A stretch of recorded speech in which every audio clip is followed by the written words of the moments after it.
दोस्तों ये कहानी है एक ऐसे 9 साल के बच्चे की जिसका बचपन किसी नर्क से कम नहीं था, लेकिन उस बच्चे ने हार नहीं मानी और पूरी दुनिया को अपने कदमों पर झुका दिया। चलिए देखते हैं कैसे। तो कहानी की शुरुआत सन 1172 से होती है, जहां हम अभी के नॉर्थ वेस्टर्न चाइना के इलाके को देखते हैं, जिसे उस समय टेंगुट किंगडम के नाम से जाना जाता था, जिसको टेंगुट राजवंश ही चलाता था। यहाँ पर कई सारे मंगोलियन ट्राइब्स के ग्रुप्स रहते थे, जिनके सरदार को खान कहा जाता था। इस ट्राइब्स के खानों की आपस में बहुत गहरी दुश्मनी होती थी, क्योंकि ये सभी लोग पावर में बने रहना चाहते थे, जिसके चलते इनके बीच अक्सर लड़ाइयां चलती ही रहती थी। इन लड़ाइयों में बहुत सारे लोग मारे जाते थे। मंगोलों की दुनिया में कोई नियम कानून नहीं थे, इसलिए इनको एक सुप्रीम खान की सख्त जरूरत थी, ताकि ये सभी लोग एकजुट होकर रह सकें। यहाँ से सीन शिफ्ट होता है और हम एक आदमी को देखते हैं जिसका नाम येसुई था, और ये चाइना के वेस्ट साइड से एक छोटा मोटा खान था। इस समय येसुई एक सफर पर निकला था। उसके साथ उसका 9 साल का बेटा तेमुजिन भी था। दरअसल येसुई अपने बेटे के लिए एक वाइफ ढूंढने के लिए निकला था। रात होने पर वो अपने दोस्त के ट्राइब पर आराम करने के लिए रुकते हैं। वहीं जब तेमुजिन अपने घोड़े के पास खड़ा होता है तो उसके पास एक छोटी लड़की आती है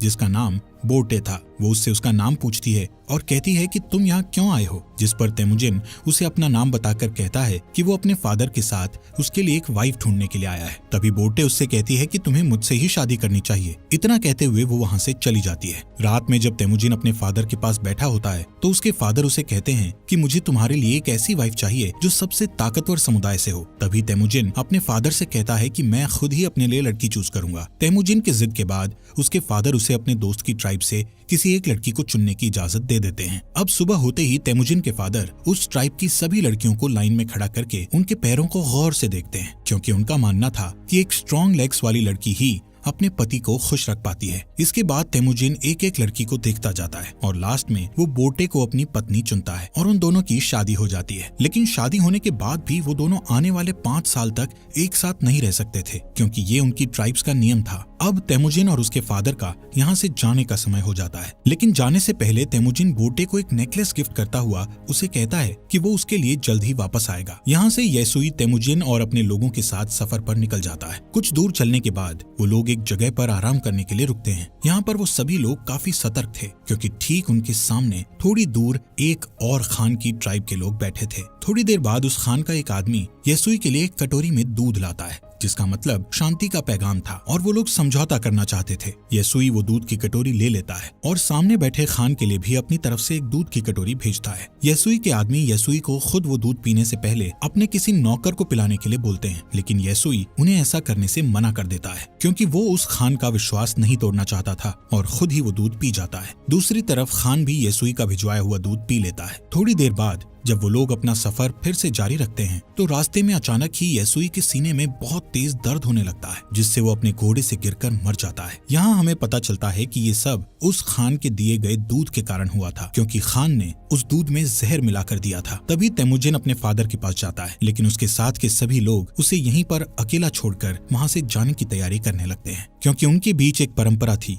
जिसमें उनका मानना था कि उन्हें किसी मजबूत इंसान को ही फॉलो करना चाहिए। अब जबकि येसुई जो उनका राजा था उसकी डेथ हो चुकी थी, इसलिए येसुई के लोग अपने लिए एक नए राजा की तलाश में निकल रहे थे। जिसके बाद तेमुजिन अपनी माँ के साथ अपने पिता येसुई का अंतिम संस्कार करता है। येसुई के पास जो बहुत सारी भेड़ें और बकरियां थी, अब वो सब येसुई के सबसे खास सैनिक जिसका नाम टारगुटाई था उसने रख ली थी। ये देखते हुए तेमुजिन की माँ उसे बद्दुआ देते हुए कहती है कि मेरा बेटा एक दिन तुम्हें ढूंढकर जरूर मारेगा। टारगुटाई ये सुनकर सोच में पड़ जाता है कि कहीं आगे चलकर ये बच्चा उसे सच में ना मार दे, इसलिए वो उसे उसी वक्त मारने के लिए आगे बढ़ता है। लेकिन मंगोलों में एक रिवाज था जिसके हिसाब से किसी को मारने से पहले वो उसकी हाइट को उनके रथ के पहिए से नापते थे, और वो कभी भी बच्चों को नहीं मारते थे। जब टारगुटाई तेमुजिन की हाइट को उनके रथ के पहिए से नापता है तो उसकी हाइट कम निकलती है, और तेमुजिन अभी बच्चा था इसलिए वो बच जाता है। लेकिन टारगुटाई उसकी माँ को बोलता है कि वो अगले साल तेमुजिन को मारने जरूर आएगा, और तब तक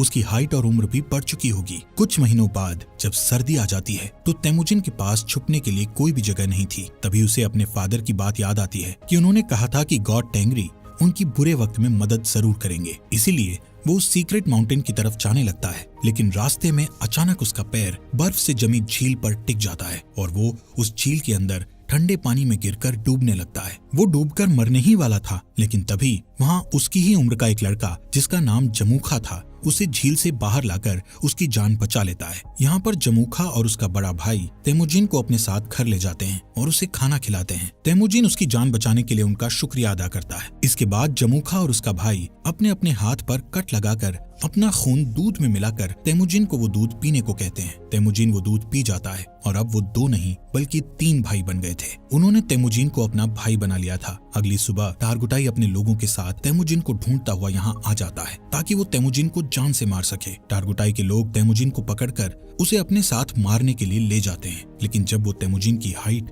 रथ के पहिए से नापते हैं तो अभी भी उसकी हाइट उतनी ही थी जितनी की पहले थी, जिस वजह से वो लोग तेमुजिन को तब तक के लिए कैदी बनाकर रख लेते हैं जब तक कि उसकी हाइट नहीं बढ़ जाती। इनके ट्राइब में एक बूढ़ा आदमी था जो कि कैद में तेमुजिन को रोज खाना खिलाता था और उसके जख्मों पर मलहम पट्टी भी करता था। कुछ दिनों बाद टारगुटाई फिर से तेमुजिन की हाइट नापता है, लेकिन अभी भी उसकी हाइट उतनी ही थी। इसी टाइम पर यहाँ बारिश होने लगती है और सभी लोग भागकर अपने अपने तंबू में चले जाते हैं। इसी बात का फायदा उठाते हुए वो बूढ़ा आदमी तेमुजिन को वहाँ से छुड़ाकर भगा देता है। तेमुजिन भागता भागता बहुत दूर चला जाता है। उसके गले में एक भारी लकड़ी का फंदा भी बंधा हुआ था, लेकिन कैसे भी करके वो उस पहाड़ पर जाता है जहाँ पर उसके फादर ने बताया था। वहाँ वो गॉड टेंगरी से विश मांगता है कि अचानक तेमुजिन को वहाँ एक सफेद भेड़िया दिखता है, जिसके तुरंत बाद उसके गले में बंधा हुआ लकड़ी का फंदा भी अपने आप ही खुलकर नीचे गिर जाता है। यहाँ से सीन कट होता है और हम सन 1186 में तेमुजिन को देखते हैं, जो कि अब एक नौजवान लड़का बन चुका था। लेकिन तेमुजिन अभी भी टारगुटाई के लोगों से बचकर भाग रहा था। कई सालों से टारगुटाई के लोग तेमुजिन को ढूंढ रहे थे और एक दिन वो तेमुजिन को ढूंढ ही लेते हैं और उसे पकड़कर फिर से कैदी बनाकर उसी लकड़ी के फंदे में रखते हैं जिसमें उसे बचपन में रखा गया था। अब क्योंकि तेमुजिन की हाइट और उम्र बढ़ चुकी थी, इसलिए उसके मरने के चांसेस बहुत ज्यादा थे। लेकिन टारगुटाई उसे जान से नहीं मारता क्योंकि वो उसे अपनी जान की भीख मांगते हुए देखना चाहता था। लेकिन तेमुजिन टारगुटाई से बोलता है कि मैं खुशी खुशी मर तो सकता हूँ, लेकिन तुम्हारे आगे अपनी जान की भीख कभी नहीं मांगूंगा। ये सुनकर टारगुटाई उसे टॉर्चर करना शुरू कर देता है और उसे कहता है कि अब मैं तुम्हें धीरे धीरे तड़पा तड़पा कर मारूंगा। यहाँ पर हम देखते हैं कि वो बूढ़ा आदमी अभी तक जिंदा था और वो फिर से तेमुजिन के पास जाकर उसे पानी पिलाता है। उसी दिन शाम को जब सभी लोग आपस में बिजी थे तो टारगुटाई तेमुजिन के पास अकेला उससे बात करने जाता है। इसी बात का फायदा उठाकर तेमुजिन उसी लकड़ी के फंदे से जिससे उसे बांधा गया था उससे टारगुटाई को मारकर वहाँ से भाग जाता है। अब टारगुटाई को मारकर वो खुद खान बनने के लिए तैयार था। अब यहाँ पर वो सबसे पहले अपनी वाइफ के पास जाता है जिससे उसने बचपन में शादी की थी। वो बोटे के पास जाता है जो अब बड़ी हो चुकी थी और बहुत खूबसूरत भी। बोटे उससे कहती है कि मैं कई सालों से तुम्हारा इंतजार कर रही थी और अब फाइनली वो दोनों साथ थे। कुछ देर बाद वो लोग यहाँ से निकल जाते हैं। यहाँ से तेमुजिन सीधा अपनी माँ और बहन के पास उनसे मिलने जाता है। तेमुजिन को इतने सालों बाद देखकर उसकी माँ और बहन बहुत खुश थे, लेकिन एक दिन इनके ऊपर मर्किट ट्राइब के लोगों का अटैक हो जाता है। कई साल पहले तेमुजिन के फादर ने इस मर्किट ट्राइब के खान की मदर को किडनैप किया था और तब इस ट्राइब के खान ने कसम खाई थी कि वो अपनी माँ का बदला जरूर लेगा। और अब ये लोग यहाँ बोटे को किडनैप करने आए थे। बोटे और तेमुजिन दोनों यहाँ से भागने की कोशिश करते हैं, लेकिन तभी एक तीर बोटे को लगता है जिससे वो अपने घोड़े से नीचे गिर जाती है और वो लोग उसे किडनैप कर लेते हैं। दरअसल मर्किट खान बोटे को अपनी वाइफ बनाना चाहता था, वहीं दूसरी ओर तेमुजिन अपनी वाइफ बोटे को वापस लाना चाहता था, जिसके लिए वो अकेला काफी नहीं था। इसलिए वो मदद के लिए अपने पुराने भाई जमूखा के पास जाता है। यहाँ जमूखा भी एक ट्राइब का खान था जो कि बहुत पावरफुल ट्राइब थी। जमूखा तेमुजिन की मदद करने के लिए तैयार था, लेकिन लड़ाई के लिए वो तेमुजिन को 1 साल का इंतजार करने के लिए कहता है क्योंकि उसे बाकी ट्राइब्स पर अटैक करके उन्हें अपने अंडर लेना था। समय के साथ साथ 1 साल भी बीत जाता है और वो वक्त आ जाता है जब वो दोनों भाई मिलकर अपनी सेना लेकर मर्किट ट्राइब पर अटैक करते हैं। लड़ाई में वो सभी लोगों मर्किट ट्राइब के खान और उसकी सेना को मारकर उनका जरूरी सामान अपने साथ उठा लेते हैं। वहीं एक टेंट में बोटे बैठी थी जो कि प्रेग्नेंट थी। इसके बावजूद भी तेमुजिन उसे अपना लेता है। उसी रात ये लोग अपनी जीत का जश्न मनाते हैं और तेमुजिन के साथ और भी कई लोग जुड़ जाते हैं जो उसे वहां मिले सामान को सभी में बांटने के लिए कहते हैं, जिसमें से तेमुजिन सिर्फ 10% सामान ही अपने पास रखता है और बाकी 90% वहाँ के लोगों में बांट देता है। तेमुजिन उन मरे हुए लोगों के परिवारों को भी कुछ सामान देता है जिन्होंने लड़ाई में अपनी जान गंवाई थी। तभी यहाँ जमूखा के 2 लोग ये सब देखते हैं और तेमुजिन की ट्राइब के साथ जुड़ जाते हैं। अब क्योंकि मंगोल्स में शुरू से ही ये नियम था कि वो अपने खान को खुद ही चुन सकते थे, जिसमें जमूखा चाहकर भी कुछ नहीं कर सकता था। लेकिन ये देखकर कि उसकी ट्राइब के 2 लोग तेमुजिन की ट्राइब में चले गए हैं, उसके मन में तेमुजिन के खिलाफ दुश्मनी बढ़ जाती है। नेक्स्ट सीन में तेमुजिन के आदमी जमूखा के आदमियों को उनके घोड़े चुराते हुए देख लेते हैं। तभी जमूखा के आदमी बचकर वहां से भागने लगते हैं, जिसके बाद तेमुजिन के आदमी गुस्से में गलती से उन्हें जान से मार डालते हैं। लेकिन जब वो लोग जमूखा के उन लोगों को देखते हैं तो उन्हें पता चलता है कि उनमें से एक आदमी जमूखा का बड़ा भाई था। और अब जैसे ही जमूखा को इसके बारे में पता चलता है तो वो तेमुजिन को जान से मारने की ठान लेता है, क्योंकि उसे अपने भाई की जान का बदला लेना था, जिसके लिए जमूखा आसपास के और ट्राइब्स के खानों से हाथ मिला लेता है और अपनी एक बड़ी ट्राइब बनाकर तेमुजिन की ट्राइब पर अटैक कर देता है। तेमुजिन जानता था कि वो लोग ये जंग नहीं जीत सकते, क्योंकि उसके पास इतने सैनिक नहीं थे जितने जमूखा के पास थे। इसलिए वो अपनी ट्राइब की औरतों और बच्चों को वहां से जाने के लिए कहता है और बाकी लोगों को लड़ने के लिए बोलता है। इस लड़ाई के बीच तेमुजिन अपने सैनिकों के साथ हार जाता है और जमूखा उसे और उसके सैनिकों को बंदी बना लेता है। जमूखा तेमुजिन को अभी भी भाई बोलता था, लेकिन वो अपने बड़े भाई की जान का बदला लेना चाहता था। इसलिए वो तेमुजिन को अपनी जान बचाने के लिए गिड़गिड़ाते हुए देखना चाहता था। इसके बाद वो तेमुजिन को अपना गुलाम बना लेता है और किसी और ट्राइब के लोगों को बेच देता है, जहाँ सजा के तौर पर तेमुजिन को रेगिस्तान में काफी दूर पैदल चलना पड़ता है। बहुत दूर चलने के बाद ये लोग एक शहर पहुंच जाते हैं जहाँ टेंगुट डायनेस्टी का शासन था। ये लोग तेमुजिन को एक जगह बैठाते हैं ताकि दूसरे लोग उसको देखकर उसे खरीद सकें। एक दिन इस सल्तनत का राजा बाजार आया हुआ था। तभी वो तेमुजिन को देखता है और उसे चंद पैसों में खरीदने के लिए अपने लोगों से बात करता है। लेकिन उस राजा के लोग तेमुजिन को खरीदने से उसे मना करते हैं, लेकिन फिर भी वो तेमुजिन को खरीद लेता है। इसके बाद तेमुजिन को एक पिंजरे जैसे कमरे में रखा जाता है जो शहर के बीचों बीच था, ताकि बाहर से लोग उसे देखकर हंस सकें और उसका मजाक उड़ाते हुए मस्ती कर सकें। यहाँ पर तेमुजिन को देखने के लिए एक बुद्धिस्ट मंक हर रोज आता था और उससे माफी मांगता था। एक दिन तेमुजिन बुद्धिस्ट मंक के साथ एक समझौता करता है कि अगर तुम मेरी वाइफ को ढूंढोगे तो मैं आगे चलकर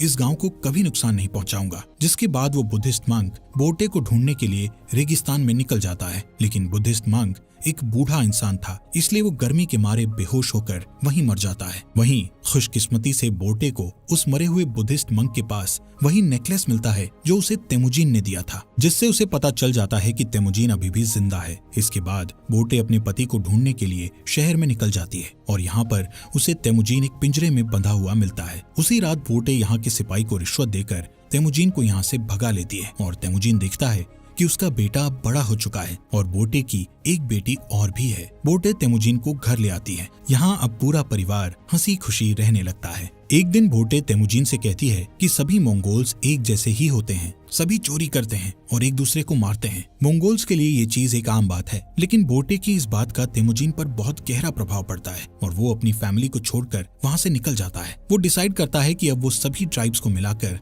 एक नया मंगोल राज बनाएगा, जिसमें सभी के बीच नियम और कानून होंगे। तेमुजिन अब डिसाइड कर चुका था कि अगर इस काम को पूरा करने के लिए उसे किसी की जान भी लेनी पड़े तो वो पीछे नहीं हटेगा। वो 3 नियम बनाता है, जिसमें पहला नियम था कि औरतों और बच्चों को कभी नहीं मारा जाएगा। दूसरा नियम था कि दुश्मन से मरते दम तक लड़ा जाएगा और तीसरा नियम ये था कि कोई भी अपने खान को धोखा नहीं देगा। यहाँ से सीन कट होता है और हम सन 1196 को देखते हैं, जहां कई साल पहले तेमुजिन ने कसम खाई थी कि वो मंगोल की बड़ी आर्मी बनाएगा और अब उसने बहुत सारे ट्राइब्स को जीतकर एक साथ जोड़कर एक बड़ा मंगोल बना लिया था। अब उसके रास्ते में एक ही रुकावट थी जो उसको राजा बनने से रोक रही थी, और वो रुकावट और कोई नहीं बल्कि उसका भाई जमूखा ही था। जमूखा के पास भी एक बहुत बड़ी आर्मी थी और वो दोनों एक जंग के मैदान में अपनी पूरी आर्मी लेकर लड़ाई के लिए तैयार थे। यहाँ पर तेमुजिन जमूखा को उसका भाई होने के नाते उसके साथ जंग करने की बजाय उसको समझाना चाहता था, लेकिन जमूखा जल्दबाजी में बिना कुछ सोचे समझे अपने बहुत सारे सैनिकों को लड़ाई के लिए भेज देता है, जिसके नतीजे में उसके सभी सैनिक मारे जाते हैं। कई घंटों तक लड़ने के बाद तेमुजिन आखिरकार उससे जीत जाता है और जमूखा के साथ उसके कई सारे आदमियों को जिंदा कैद कर लेता है। तेमुजिन जमूखा के बचे हुए सिपाहियों को मारने की बजाय उन्हें अपनी आर्मी में शामिल कर लेता है। यहाँ पर तेमुजिन जमूखा की ट्राइब में उसी बूढ़े आदमी को देखता है जिसने तेमुजीन की मदद की थी। तेमुजीन उस बूढ़े आदमी को अपनी ट्राइब का एडवाइजर बना देता है। रात को तेमुजीन जमुखा के पास आकर बैठता है और उसे कहता है कि भाई, ये जो अपना अपना राज बड़ा करने का लालच है, ये आज उन्हें जिंदगी के ऐसे मोड़ पर ले आया है कि उन्हें अब एक दूसरे की जान लेनी पड़ रही है। जमुखा तेमुजीन से कहता है कि अगर मैं तुम्हारी जगह पर होता तो मैं अपने दुश्मन के सभी सिपाहियों को मार गिराता। दोस्तों, इस बात से हमें ये पता चलता है कि तेमुजीन और जमुखा की सोच कितनी अलग थी। इस बातचीत के बाद तेमुजीन अपने भाई जमुखा को माफ कर देता है और उसे यहाँ से जाने के लिए कहता है। इसके बाद हम बोर्टे को देखते हैं जो तेमुजीन के पास आई हुई थी। तेमुजीन बोर्टे और अपने बच्चों को देखकर बहुत खुश होता है। यहाँ से सीन शिफ्ट होता है और हम सन 1206 में तेमुजीन को देखते हैं, जो इस समय सारे मंगोल्स का खान बन गया था, जिसका नाम गेंगीज खान पड़ गया था और उसे एक और नाम से भी जाना जाने लगा था, जो कि था चंगेज खान। इसके बाद उसने पूरे के पूरे टेंगुट साम्राज्य का खात्मा कर दिया था और एक नए सिरे से साम्राज्य की स्थापना की। उसने मोनेस्ट्री शहर को उस मंक की आखिरी इच्छा समझकर छोड़ दिया, क्योंकि उस मंक ने तेमुजीन से कहा था कि अगर मैं तुम्हारी पत्नी को ढूंढकर तुम्हारे बारे में बता दूं तो तुम इस मोनेस्ट्री शहर को तबाह नहीं करोगे। और आगे चलकर ये मोनेस्ट्री शहर मंगोल साम्राज्य का फाउंडर बना, एक ऐसा साम्राज्य जो कि इतिहास के सबसे बड़े साम्राज्यों में से एक था। दोस्तों, हमारे फॉक्स एक्सप्लेनर हिंदी चैनल को सब्सक्राइब करना मत भूलना।